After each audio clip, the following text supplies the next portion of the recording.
The Jon Jones saga continues, and I don't understand it. It doesn't make sense to me. It doesn't make sense to anybody outside of a couple things that maybe you could say.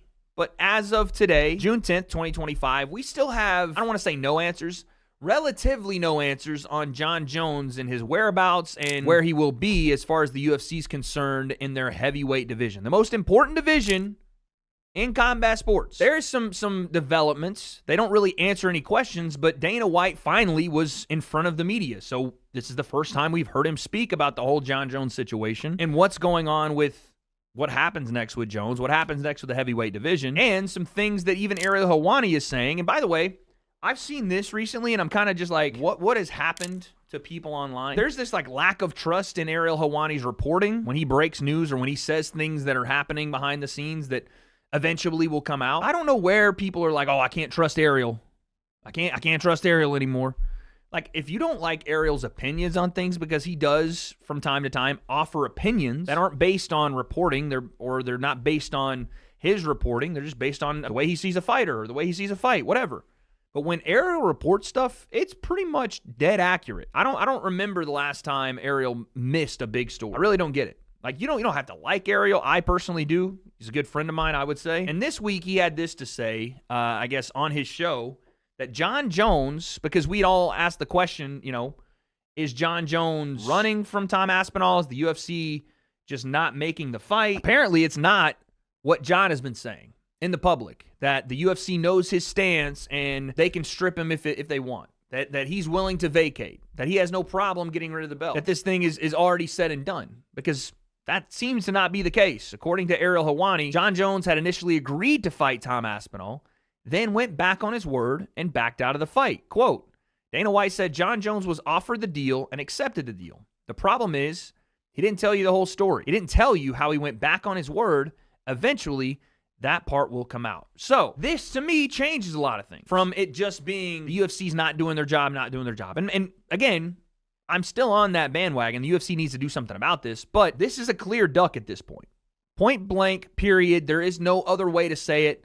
Jon is completely and utterly ducking Tom Aspinall, and the UFC is letting him get away with it because they're trying to, I guess, make a second attempt at making this fight. But if you've already met the man's demand, and he says yes, then says no, what else is there to say? What else is there to even go back and forth with? It's over. You've gotten to the point where he is not willing to cooperate, and instead of taking your belt back from him, you'd rather just do this, leave everybody in suspense. And again, you could say, yes, Wade, it's because of the 2026 TV rights deal.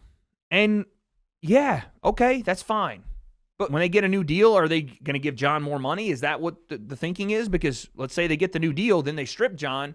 What was the point the entire time? Jon's name is going to probably drive up the deal to some degree, but enough to completely stall your heavyweight division for 2 years? It's easy. Just take the belt off him. But the more incredible part is how, I don't even know how to describe, aloof Dana White seems to the whole thing. Like he's just bizarrely surprised by what's been going on with Jon Jones. This will start to affect his legacy. Now you get to the point where you start to tarnish things because you had an opportunity to just say no, and I want to go out the way I went out with my win over Stipe and having the 2 belts and all of that. And your legacy's fine.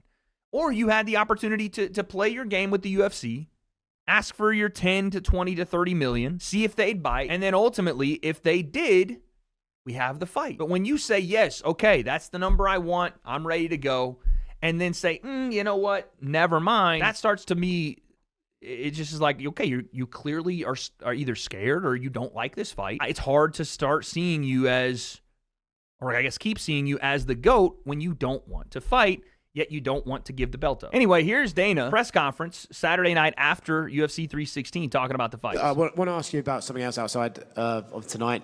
It's a conversation we've had many times now, the Tom Aspinall-Jon Jones fight. It's a bit different now, right? Because Jon's been tweeting a lot about the fact that he's told you his plans, he's ready to vacate the belt, and all the rest of it. He said he's ready to vacate the belt? He said he doesn't care if you strip him, he would vacate it. Fucking crazy. Yeah, I've been busy. I haven't been keeping up with the gossip. He comes back. He's either back today or came back yesterday or whenever he's in Thailand. So he's home. We'll be home tonight, and Tuesday we'll figure this out. It is Tuesday. We better figure it out. Here's the other thing. Dana just seemed baffled by the fact that Jon has come out and said, oh, yeah, they can strip me if they want. I'll vacate it. They can strip me. I'll vacate it. That's not a guy that seems like he has heard the same thing behind the scenes. He's like, oh, that's crazy. Now, he could be lying about the whole, oh, well, I didn't see any of that stuff online or whatever. But that was a genuine reaction like, what the f***? That's not what we've been hearing. That's what I got out of that. And this is where I think Dana starts to turn on Jon Jones a little bit. Not turn on Jon Jones, because that's a whole different conversation. I mean, flip the script on Jon Jones. Because it seems to me like this is becoming, not just for the fans, not just for the media, not just for the division, but for the promotion, a headache. Like more than it's worth to deal with. Like they're on their last legs of saying, all right, man, we're really trying to make this fight with Jon, but even we're getting fed up with this. Because that doesn't seem like the same answer he has gotten from Jon Jones. Because he also called out Francis Ngannou. He said he'd rather fight Francis, which I assume... Who did? Jon. Yeah. Okay. Not that interested in that then. But if he doesn't fight Tom Aspinall and he does walk away, do you think he's ducked him? Would you? Tom Aspinall's the guy. He's the guy. I don't know. Yeah, we'll have to see how this plays. Listen, if the guy wants to retire and doesn't want to fight, nothing you do. I didn't want Habib to retire. I thought DC should have stayed in it longer. So it's none of my business. I'll do what I can to make the fight if we can. If he's talking that crazy shit, I didn't realize that. Yeah, and again, I'm a little baffled. Now, I know that Dana just can't keep track of Jon in all instances. You would think that he has people that would let him know where things are going or let him know what's being said on the internet versus what's being said behind the scenes. But the point is, there's clearly some miscommunication going on. Clearly. And it seems like it's from the side of Jon Jones. Shocking, I know. But again, you hear the way Dana's responding to this. It's not like, let me just play down the question and move on.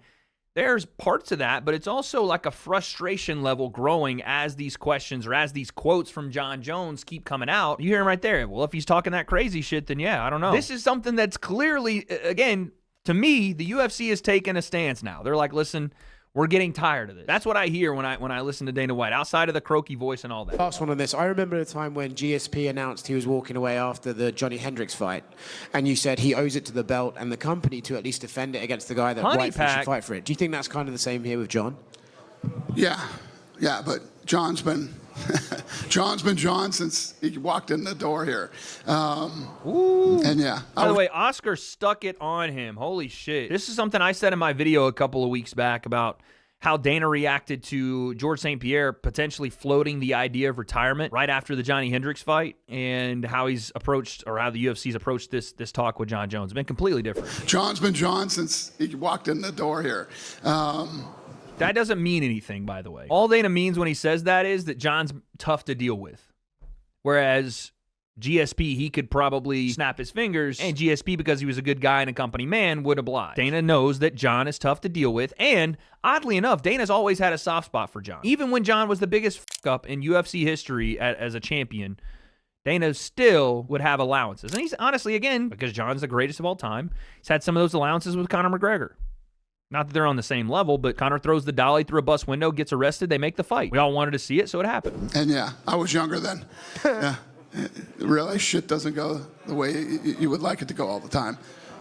Dana, what did you make of Patchy? I was younger then, and the relationship doesn't go the way you want it to all the time. No idea what that means. All that tells me is that Dana's like lost his fastball as he's gotten older. That's what it tells me. I was younger then. Like, it's not wisdom to not put your sport above people playing around with your belts. That's not wisdom. You know what I'm saying? Dana being like, well, I'm older now, and I get the bit. You know, he does get the business better than I do, but what does that mean? You gotten older, and by virtue of the wisdom you've gained, you're just letting Jon run amok in your heavyweight division? I want younger Dana, if that's the case. I want the Dana that's going to go, listen, you're running around with our belt. That's the UFC's belt. And if you're not going to defend it, it's step up or step aside. It's really simple. We appreciate you for being the GOAT, or we appreciate you for doing what you did. We don't need you. And that's the reality, is they don't need Jon. So, yeah, okay, the fight would be great if Tom and Jon could get on board. And maybe you don't want to bury that relationship for the fact that potentially Jon could turn around and say yes. But at what point? At what point do you start looking like actual clowns? And we're past that. I wonder, is there anything that PFL or Francis could do to make that a realistic option for you guys, or are you fully focused on Aspinall? Yeah, it's Aspinall's fight. I mean, we've been talking to this kid forever about it, and it's his fight. Listen, you can't make people fight. If Jon doesn't want to fight, we can try to make him fight. We can throw things at him that inspire him to want to fight, but we'll figure it out. I mean, number one, no. Dana is not going to do a deal with the PFL and Don Day. Did you guys see, and this is one of the dumbest things I think I've ever seen out of a promoter. Not because, you know, it's just tacky to do, but just because it's insane to think this is how you should deal with Dana White, who clearly already does not respect the PFL, shits on them, and you expect this to be a serious thing. Don Davis came out when Francis was going back and forth with Jon, and Francis still signed with the PFL. Don Davis decided he was going to make a proposal, winner take all. Yeah, this sounds great. Sure. It's never going to happen. Why in the would the UFC ever do that? 100% of the profits go to the PFL if Francis wins. 100% of the profits go to the UFC if Jon wins. This is not what serious people do. The UFC has, and again, I'm not trying to be a bootlick or whatever, but the UFC has no reason to work with the PFL. All they have to do is wait the PFL out. That's all they have to do until they eventually either go under or lose their funding or whatever else that happens because the PFL is not in good shape. Then yeah. It was kind of crazy how much interest Jon showed in the Francis Ngannou fight. Like, there was some tweets going back and forth. What would happen if he came to you and says, like, I'll fight, but I won't fight Aspinall, I would fight Ngannou? Would you even be interested in that or no? I don't have Ngannou under contract, and Aspinall's the guy. Right. If you were put in the position, would you maybe try to get Ngannou back under contract or no? Probably not. Yeah. Understood. In other words, he looks at the PFL like a fucking joke because they have treated themselves that way for a very long time. He's not going to promote a fight that he doesn't have a fighter under contract for unless it's in a promotion that he doesn't necessarily run, like boxing. And also, Tom is the guy. These are all good things to hear from Dana. But then if Tom's the guy and Jon has the belt, we either make the fight or make Tom the guy for real. Not just not just lip service. We need to make him the guy for real. Yeah, one more thing on just Jon. I know you said you can't make him fight Tom, and it's ultimately up to him. I know you've basically been on every wave in this sport. In your heart, do you believe that this is just the process, or is it ultimately you'll get him to fight in your mind? It's definitely the process with Jon Jones. Been going through this since the day he started here, and it's definitely the process. Do you believe it ultimately will happen, though? Him and Anderson Silva, every time, throughout the history of being in business with those guys, when it comes time to get them fight, it's like dealing with artists. Jon Jones agreed to do the fight, so Jon Jones was offered the deal and accepted the deal. How does Jon accepting the deal, accepting the fight, and then turning his back on the entire thing when he gave you his word and he's not doing it, how does that make you feel better about the fight happening? How does that make you feel like it's going to happen? I get it. Jon's a tough guy to negotiate with, and he plays games and negotiations, and you're dealing with an artist. At a certain point, it's just game. But there's always been problems with Jon, but this one's unique in the fact that Jon is saying he will make the fight happen and then not make it happen, whilst also not making any effort to actually get a fight done. Like, this is insane. It's over to me. But Dana's still holding out hope. Again, the only thing I can see is that what's being left unsaid here is the TV rights deal. I don't know why no one asks him about that. Like, the media did a good job here of really sticking it on Dana and really asking him some tough questions. But why is no one asking about that? Like, okay, Dana, what is it that you're waiting on? Is it the TV rights deal? He would find a way to probably skate around that answer, but I think that's the one thing that's not being asked, and I don't know why. We got some answers there. Apparently, Jon did, say yes to a deal and then completely reversed position and turned it down, which is why you need to strip him of his UFC belt. At this point, it's fool me once, shame on you. Fool me twice, shame on me. Dana, you're doing it to yourself for short-term potential gain and long-term potential loss, I think. It's going to be of detriment more than it's going to help because I don't think Jon is coming back. But what happens with Jon Jones and Dana White and the UFC in this Tom Aspinall situation? Will he, won't he fight? We're all tired of it, but the news keeps slowly painstakingly slowly rolling in. We have some new information, but really nothing new to go off of as far as the fight actually happening. Do I think it will? No. And I think it's time to move on from Jon Jones, but that's just my opinion. What happens next? Guess we'll find out.